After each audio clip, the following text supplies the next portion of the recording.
Well, what's up, guys? Welcome back to another episode of Unapologetically Stupid, presented by Squirrely TV.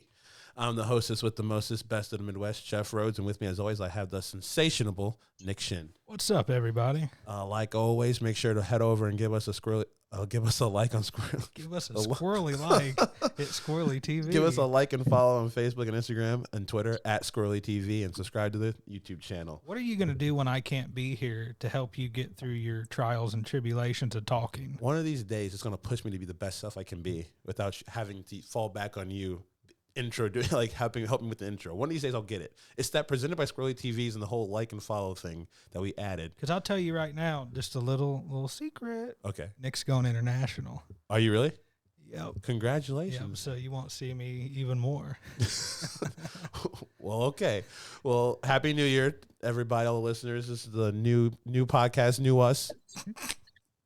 Why you laugh at that? Yeah.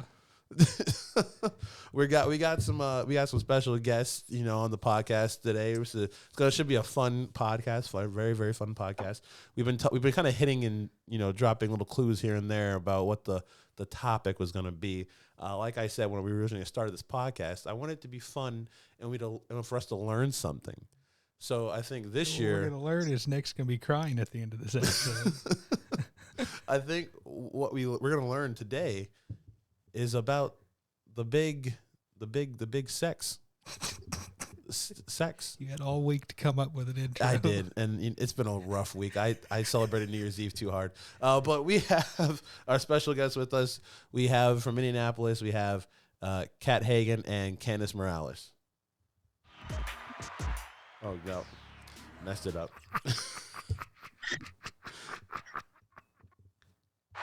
There you go. There it is. There's the applause.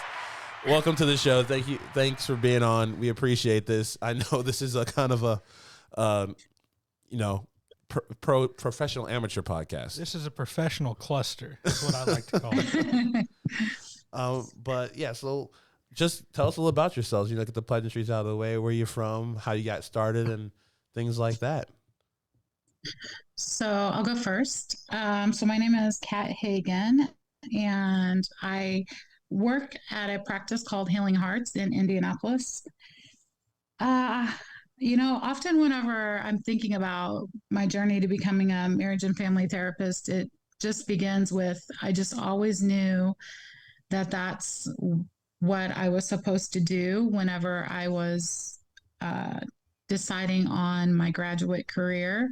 And I didn't really know what that at the time. I didn't know what that would entail, but I just always caught myself saying that I was supposed to be a marriage and family therapist. And yeah, and that's what landed me where I am today. Okay, awesome. And Candace, how about you? Yes. Hi, I'm Candace Morales. I am a therapist at Healing Hearts of Indy as well. Mine wasn't as straightforward as Kat's. Mine was actually, I think I always wanted to help people know that they weren't alone. I just didn't know what that actually looked like. I never even knew what a therapist was back when I was younger, even going through undergrad. So I actually had to stumble into it. And what I mean by that is my intentions were to be an addictions counselor.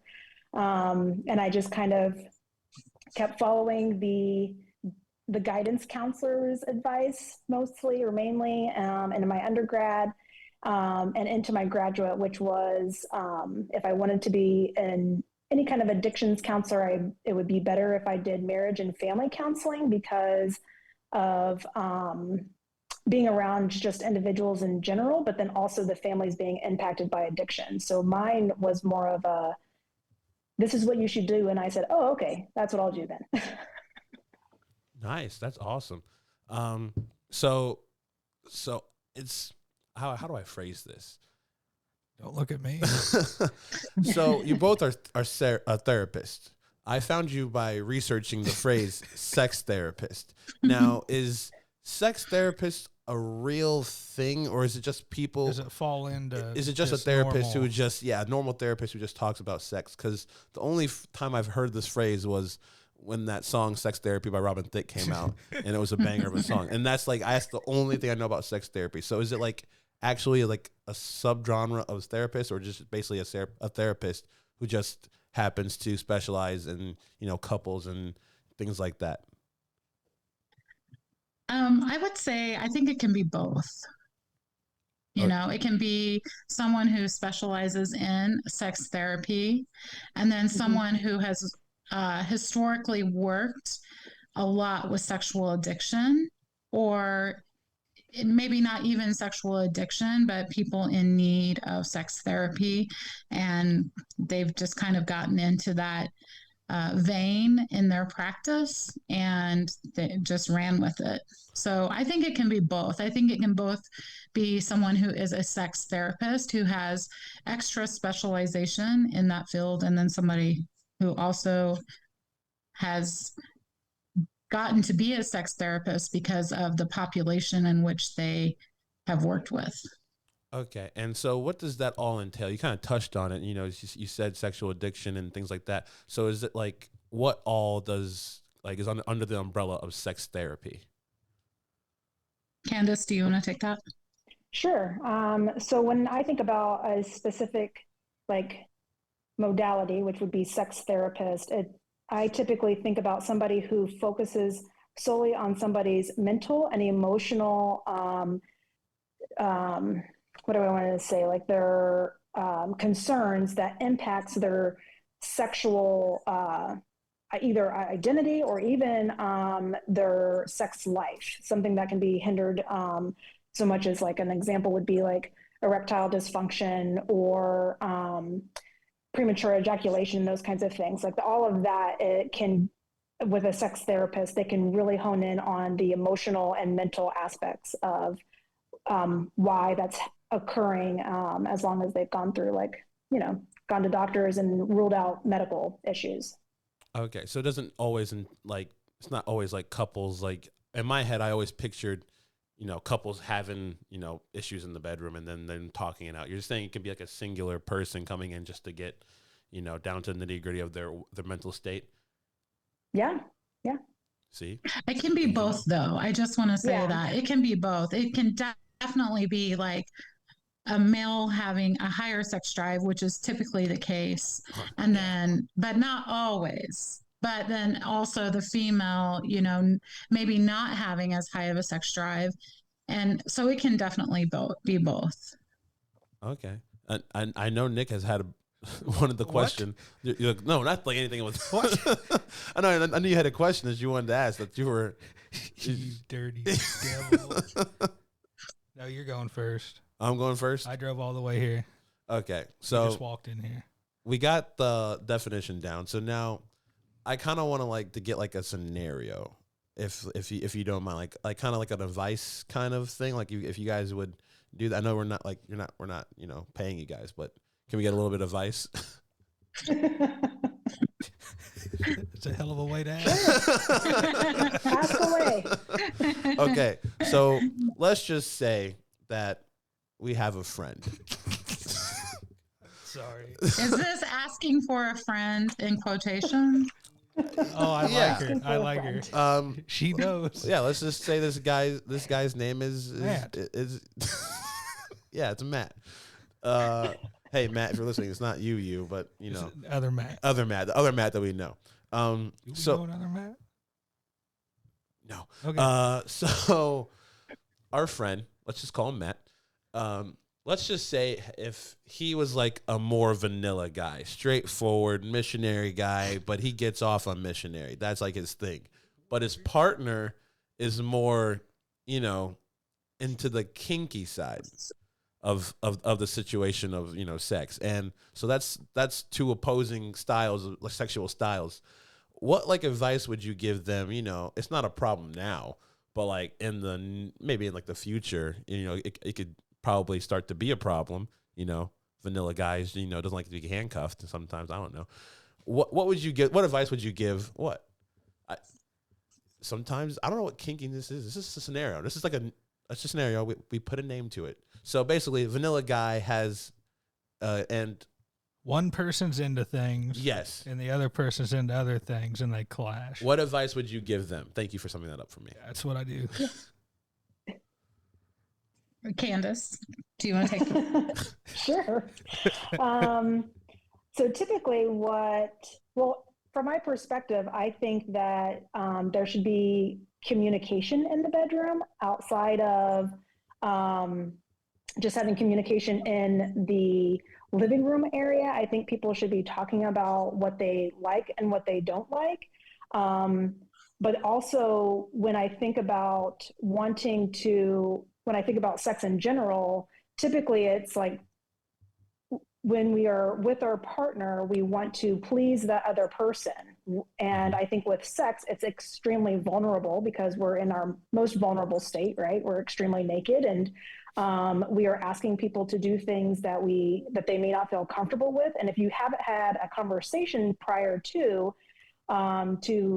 like identify some of the things, like, do you like being handcuffed? Do you like some of these other activities, or would you try these other things with the other person? It's how do we be empathetic when you're asking somebody to be extremely vulnerable with you, and even if they're vanilla, they may not have been exposed to good experiences. They may think that it's extremely taboo, so they may feel like there's something wrong with those kinds of things, or it may be triggering, or people have had previous traumas, and so sometimes they can swing from one way or another of wanting harsher things versus the vanilla kind of things.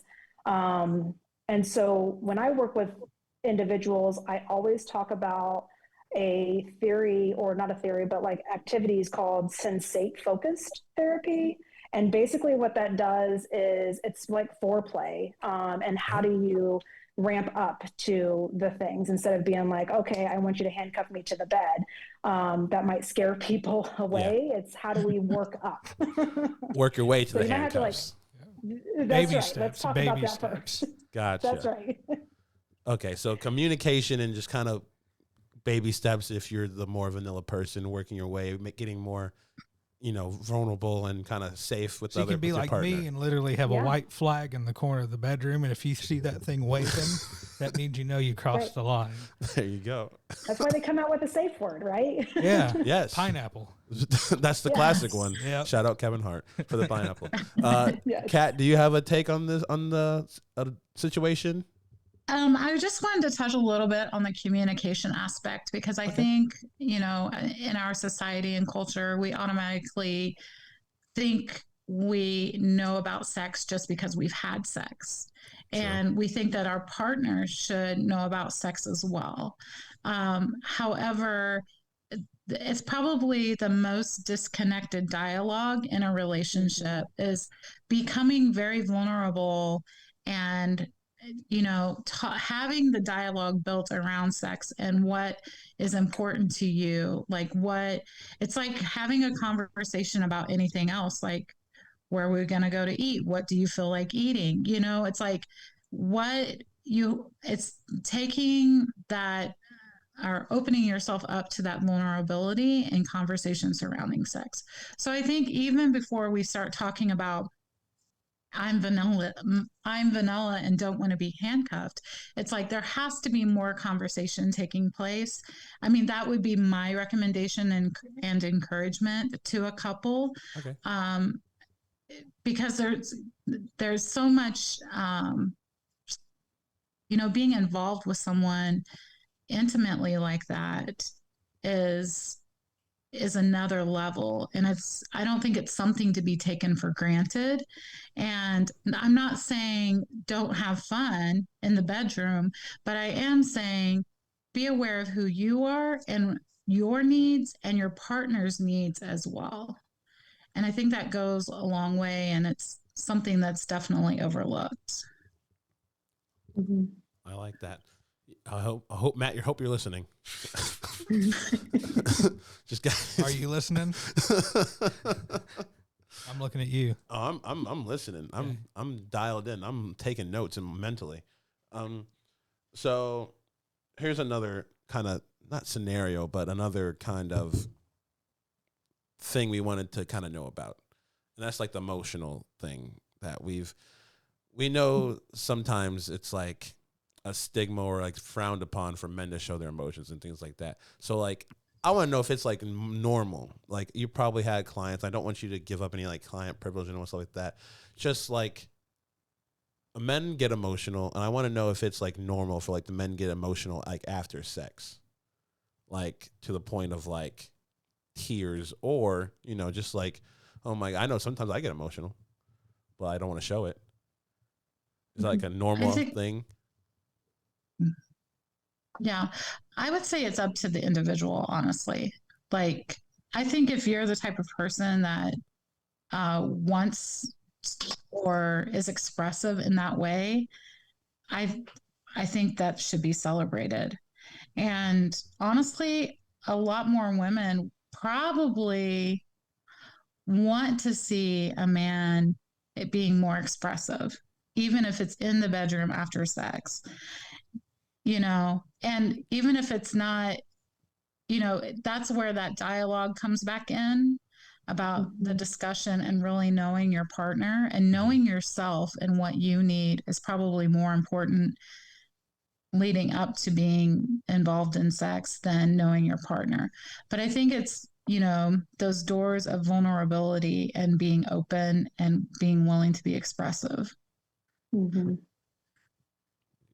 Nice. Okay. So I'm not alone. Just want to say that. Yeah. Okay.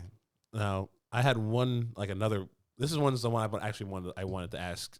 This is the one I want to know like the most about and get your takes on this.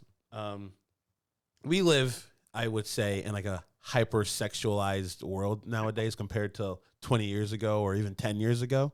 You got OnlyFans and Instagram models showing less and less every single day and things like that. And for a committed man in a relationship, it's hard out here sometimes. That's all I'm going to say. There's a lot of temptation out there. And one of the number one temptations is porn. What is your guys' stance on porn? Is it a negative or a positive? I know most people nowadays are saying, yes, female empowerment or whatever. And, let's go, support. Like, I'm okay with that. But I'm just saying the actual product of porn itself, is it like bad? Is it hindering our society or is it like helping our society? Candace, I'll let you take this one and then tag in. Okay. Mm-hmm. From my perspective, and again, since I come from like the addictive perspective, I feel that pornography can be very harmful to a person, which then can be harmful to the couple in general. Because yes, you are dealing with, there could be this perspective of like women empowerment, but you're also, if you're not looking at your own insecurities as far as the female perspective goes, you may feel like you have to perform in certain ways as a porn star would, and that would limit the amount of vulnerability, or what Kat was talking about as knowing your own person of what you actually need while you are vulnerable with your partner, because it's this like, oh, this is what I should be doing and this is what sex should be like, and if I'm not like this, then that means that I am not going to be able to satisfy my person. But I also know that there are couples that use pornography to assist them in their intimate relationship, and they both have a healthy dynamic around pornography. So I think that porn can be seen as both positive or negative, but also I think it's individualized as well. So it's, how do you feel about watching porn with your partner? And then how does your partner really truly feel? And of course, that would be some internal reflection. So that way you can be really authentic with yourself and making sure that you are okay with porn in your relationship, or if it's not good in your relationship, then ask that it be removed. Okay. So you're saying it can be both. It's just like, again, it's just all about communication. Yes. Okay. I personally, you know, I never had a thing for. Nick knows this. I can share this little story. No, it's about my. I took a health sexuality class in college. Oh, I got you hooked. And it was one of the real bad. one of the assignments was to like the last end of the year assignment was to do something outside of your sexual norm. And so I was never one of the people who like watched porn religiously like that. Maybe once in a while, every now and then. But then for this assignment, I watched porn once a day for a week, and it was a struggle in my life for a little bit. It was a problem. It was a problem. It was a little. I wasn't doing a lot of my homework. I wasn't doing a lot of anything. Just sitting there and doing the thing. I mean, you could kind of look at it this way: as using it as a tool. You know, it could be a tool for positive outcome between you and your significant other, or it could be a negative tool personally, like in your situation, Where it was I a just didn't do distraction. anything. And, Yeah. Mm-hmm. And that's kind of why I come from the addictive part, because I mean, humans were really good at having instant gratification. So if it's like, oh, this gives me pleasure, I like doing this. And so if it becomes a hindrance to you, whether you're not finishing your homework or you're not, engaging with your significant other, or become even more where you cannot even have sex without watching porn, then it's almost, no pun intended, but it's a slippery slope, really, when you think about porn and just people in general, because we like instant gratification. That is true. That porn is definitely instant gratification. There is something for everybody on that channel or platform or whatever, that industry. How about that? The industry. The interweb. I think you have to be, society as a whole, I think in many facets is very accepting of porn, but I would say that it's like it's as in anything else or any other type of addiction. It's like, what are you escaping? If you are dependent upon porn, what are you trying to escape to free yourself from feeling? And so, I think it's important to really to think about those things whenever you're thinking about watching porn. I mean, I know it's pretty accepted in our society, but I'm probably more in the vein that it's not healthy for anyone.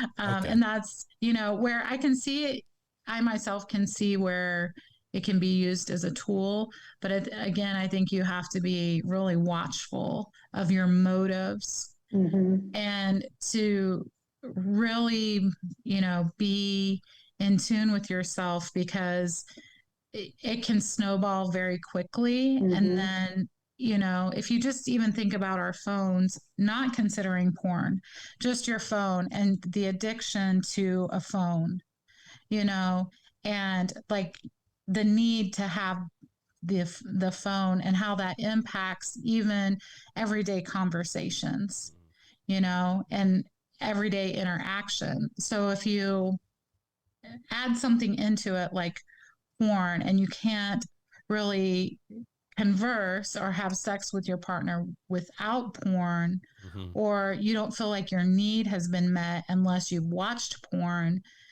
there are some other things that really need to be looked at there. And this is like such a loaded conversation. Like you need actually like 15 episodes to talk to even break the ice in talking about sex. That sounds like an easy plan then. For the rest of the season. Next season, the whole season. We're gonna have to start a GoFundMe to pay him though.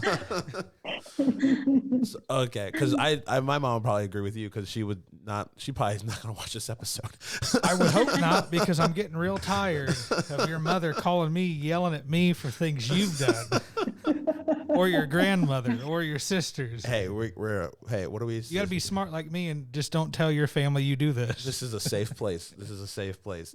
And what you said about the phone is so true, because that's like another thing that I like always, when the whole topic of like porn and like this new, sexual awakening that we had in society, and like how it's affecting kids and like just kids in general are having like sex even at an earlier age. Like I don't know when your V patch left you. That was a weird way to say that. I don't know why I said it like that. I was 18. I was a grown adult when I lost mine. Like now I know some like kids who are like losing it at like 13 or 12.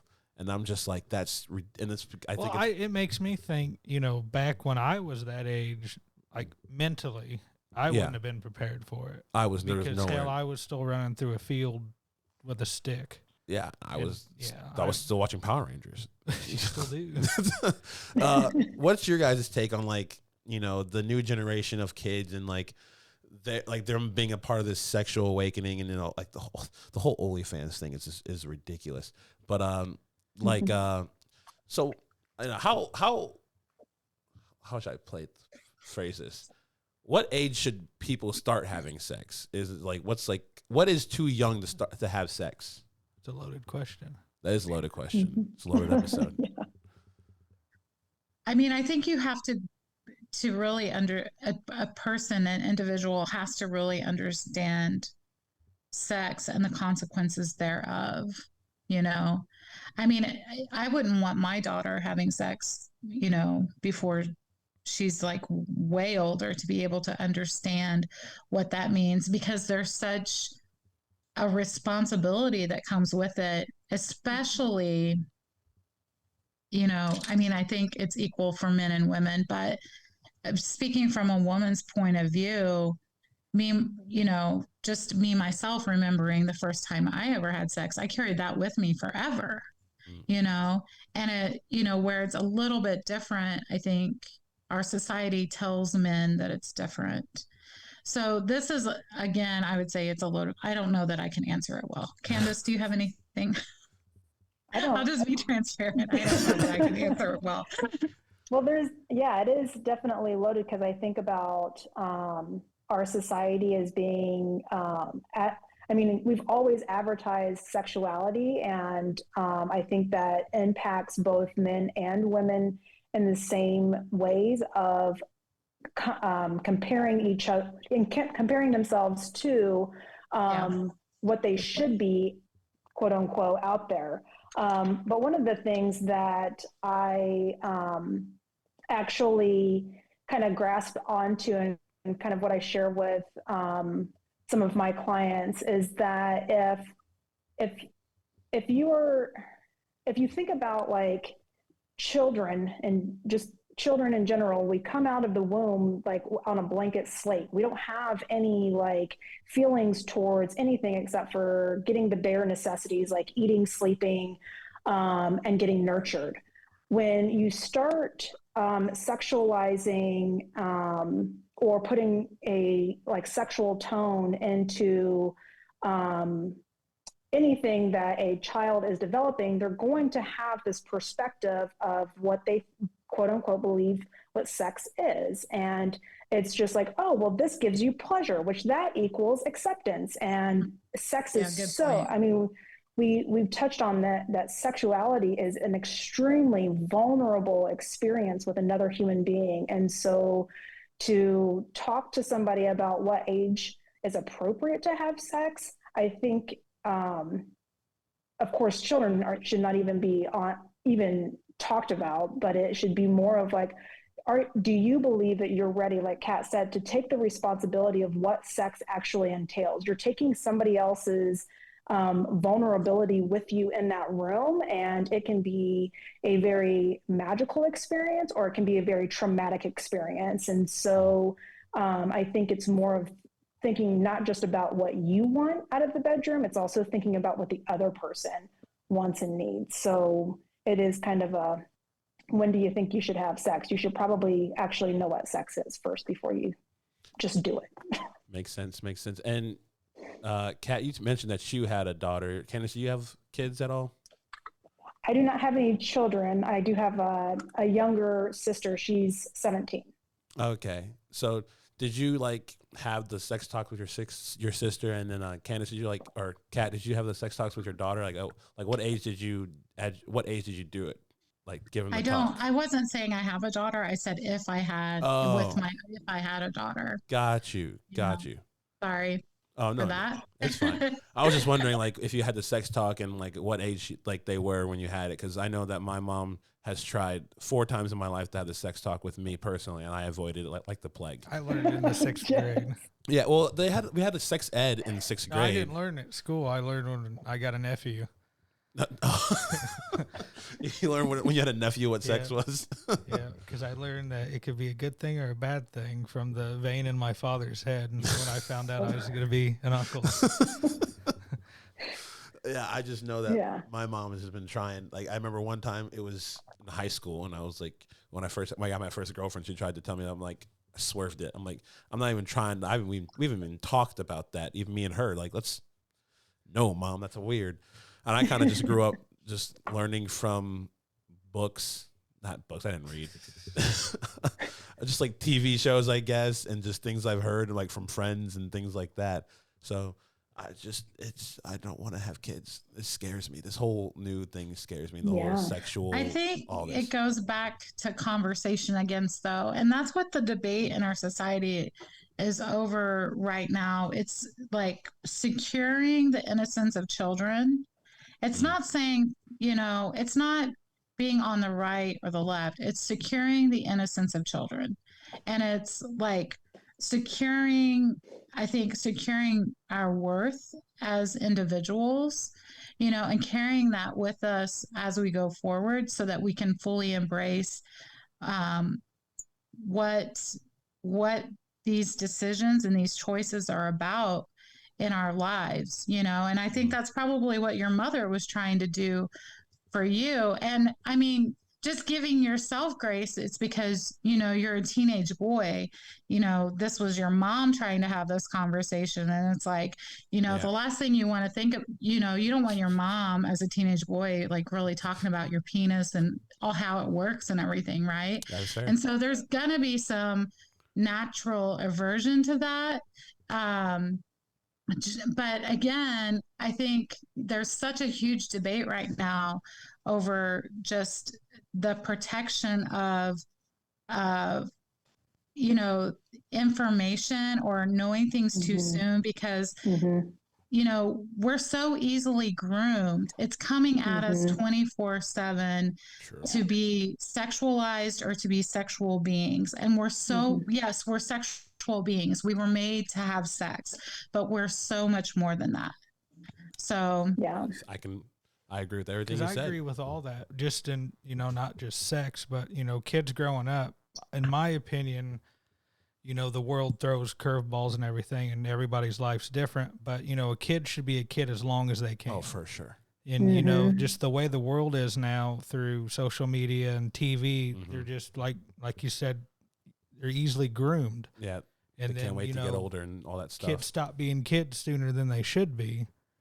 And so yeah, I always go back to like those posts on social media. It was like, here's a 13-year-old girl in 2001, like the baggy pants and like the beads in her hair, and then like here's a 13-year-old girl and it's like slim shorts, and I'm like, oh man, because I just remember my childhood being so fun, and we're not even mentioning or talking about sex other than in our class, and even then they switched the guys and the girls apart, and they like went into depth. Yeah, well, that since we went to a Christian school, it was just. Oh yeah, true. We went to a Christian school in high school and grade school, because you went to Horizon in grade school, right? Too.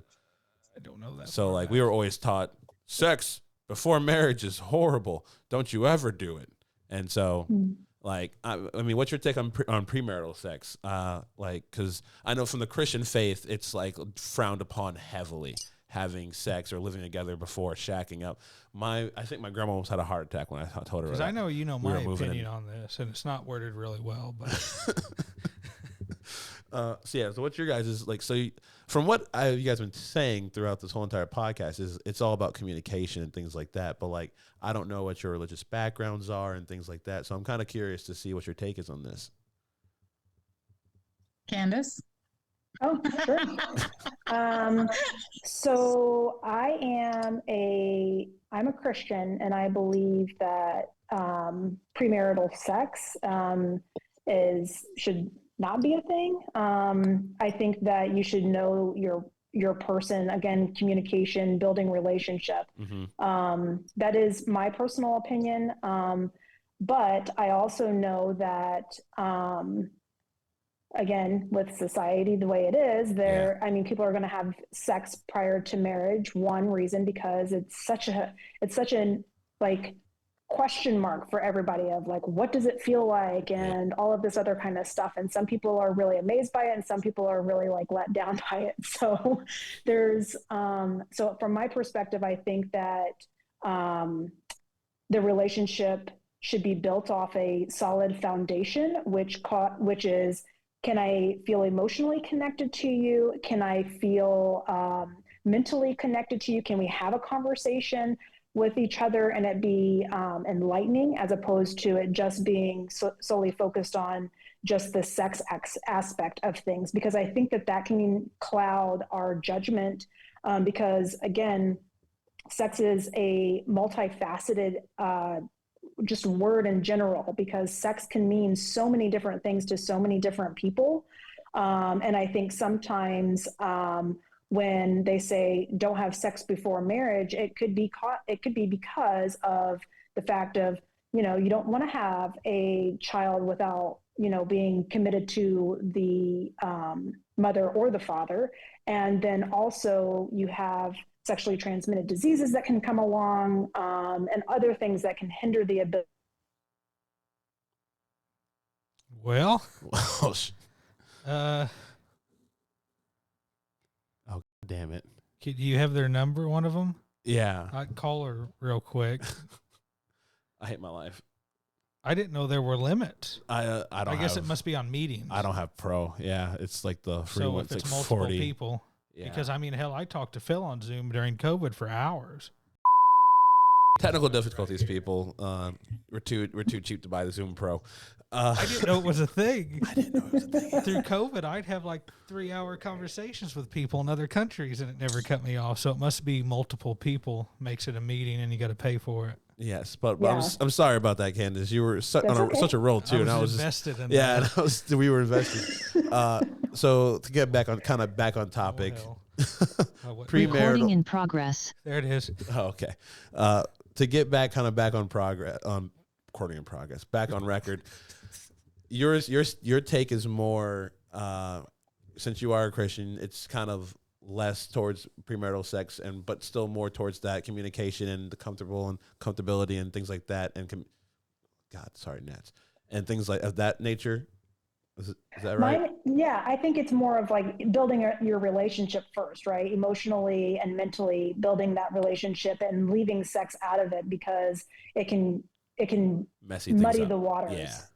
Yeah. Because that's one of my big issues with dating now is like when you really meet somebody and you really want it to work out and grow and get to know each other, and you try to wait, but it's such a big issue that everybody just wants to have sex, and it's always in the back of your head. Yeah. Like, is it like, does she do that they want to have sex, or is it like, because I'm at the point at my age, I don't know why I just said that. I'm 27, but I really want an actual relationship, not just based off of what happens in the bedroom. I want a future out of it. Oh yeah. And I think I got lucky with my situation, because it could have went south, because multiple times. Yeah. Me and my girlfriend, we fornicated before we were married. We're still not married, but it's definitely gonna happen. I'm not shopping for anything.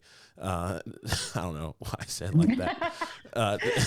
It's coming. The ring is coming. It's just the money. It's in the mail. Rings in the mail. It's in the mail. Rings in the mail. But it could have gone south but we were also, as you were saying, building a relationship with me and my girlfriend. Currently, we've been friends for I think 3 years before we started dating, and I think we were friends before 2 years before we we had been sex together a while. Yeah, like it was a comfortable, whatever, you know what I'm trying to say.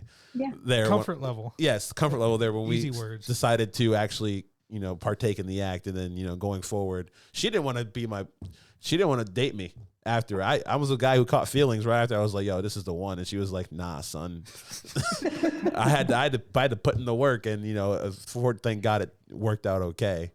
Kat, what is your take on this matter? As a professional, I mean, I really think it's up to each individual person, right? Like each individual couple and what they feel is the best fit for their life.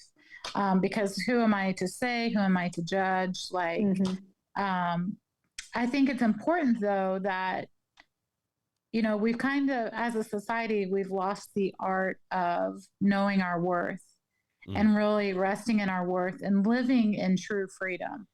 And I think experiences in our lives, good and bad, like the good, they reinforce our identities, who we are, how we feel about ourselves.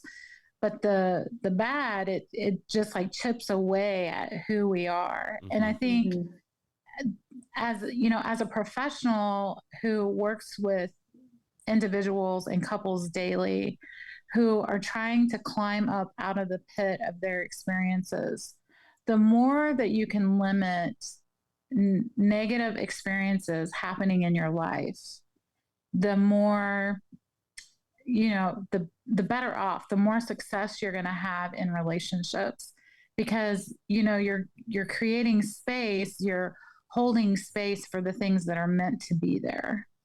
And that's so, but professionally, I mean, I'm a Christian as well. And I believe that God's way is best. Have I fallen short of that? Most definitely. Who hasn't, you know? Yep.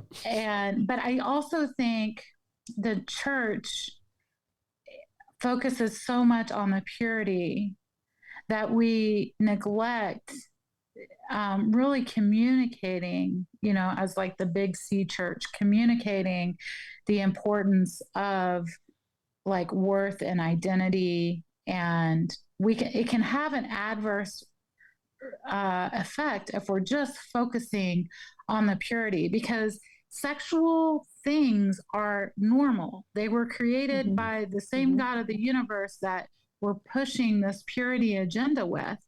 And if we don't handle all of those things delicately and with the sensitivity in which they were created, then we're really missing the target. And so that's why, as a therapist, I mean, it's like, if you want to have sex, go for it, you know. At the same time, I would also say, you know, one thing I tell most of my clients early on in working with them is like, innately, we were created with boundaries. And that is not something as a culture that we work on, that we celebrate, that we even acknowledge in our existence. If I say the word boundaries, Jeff or Nick, do you know what I'm talking about? It's just like your own limits, I would say. Like, you're kind of like what makes you comfortable and things like that. Yeah. So yes, you're correct. Okay. But I would say naturally, most people, whenever you get into a relationship and you have sex, you've automatically in many cases, crossed a boundary without even having the discussion of what are my boundaries? What works for me? So this whole thing of being a human is loaded because we are living, breathing, you know, people, and we're just out here, you know, we're trying to fake it till we make it, not really like leaning into, you know, what we were created for, or why we were created for it, or even understanding who we are as individuals. And that's where, you know, the boundaries thing comes in. And, you know, I would just say boundary work. If you're going to be talking about sex or having sex, boundary work is like super important. You said to fake it till you make it. That's so true. Just humans in general. Story of my life. Just like we're like walking contradictions. You know what I mean? We try our best. We just try to do our best with the hand we're dealt.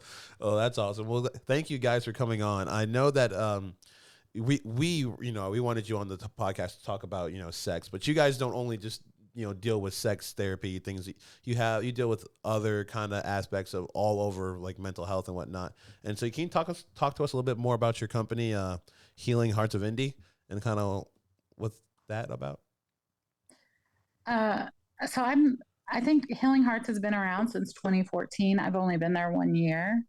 And we have several therapists on staff.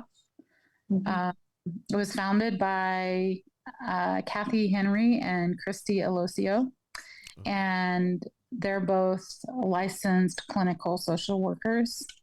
And so there's a collaboration of different therapists within the organization.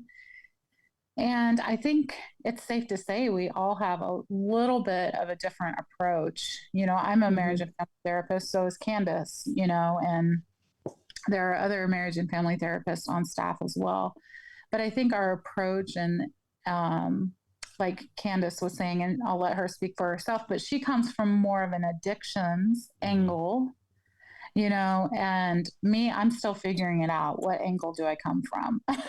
But, you know, it's like, you know, so there's certain things about, like in my bio, you read, like I deal with and I enjoy tremendously working with individuals who have suffered sexual trauma, helping them to overcome and have access to realizing that they can have freedom even though they've suffered those things. So that's kind of like the hallmark of what my practice probably is overall is, you know, I often tell my clients, like, you are not the problem, because we've all received messages that have told us that we're effed up or we're the problem or we're crazy or whatever. And so just helping individuals unlock the lies that they're believing about themselves is something I'm pretty passionate about. Otherwise, I'm just still trying to figure it out. Fair enough.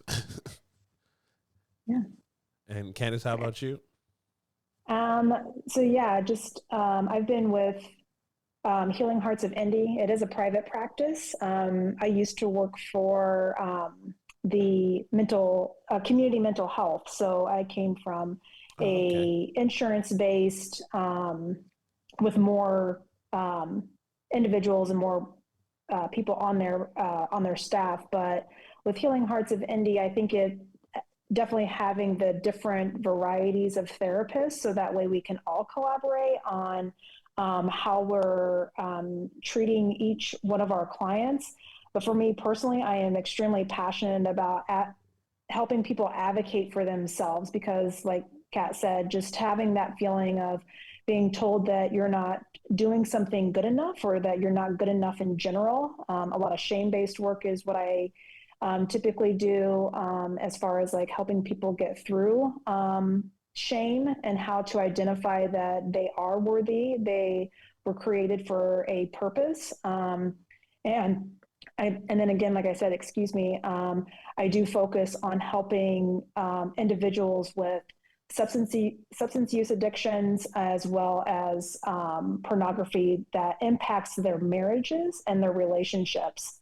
So I am a huge advocate for helping them find other healthy avenues to not engage in those instant gratifications or subdue themselves to harmful substances that can harm them, can harm the other people around them. So, yeah.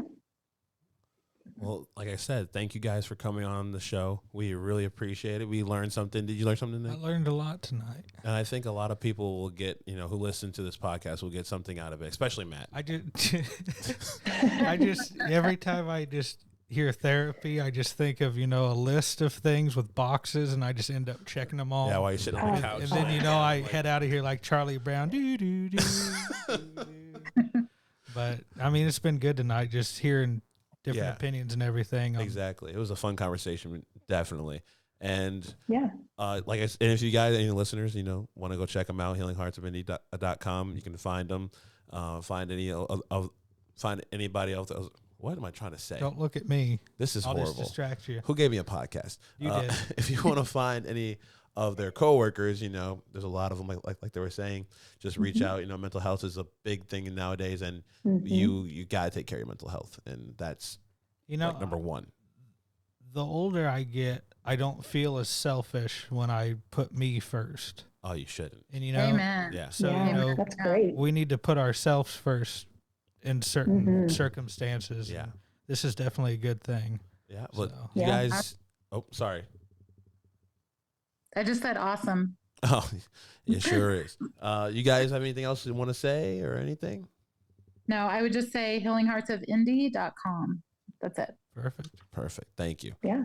Well, Thanks for having us. oh, no problem. you We had again. a blast. Well, I have been Nick. And Whoa, what? What? What? Let's go. I was looking at you, and I was like trying to.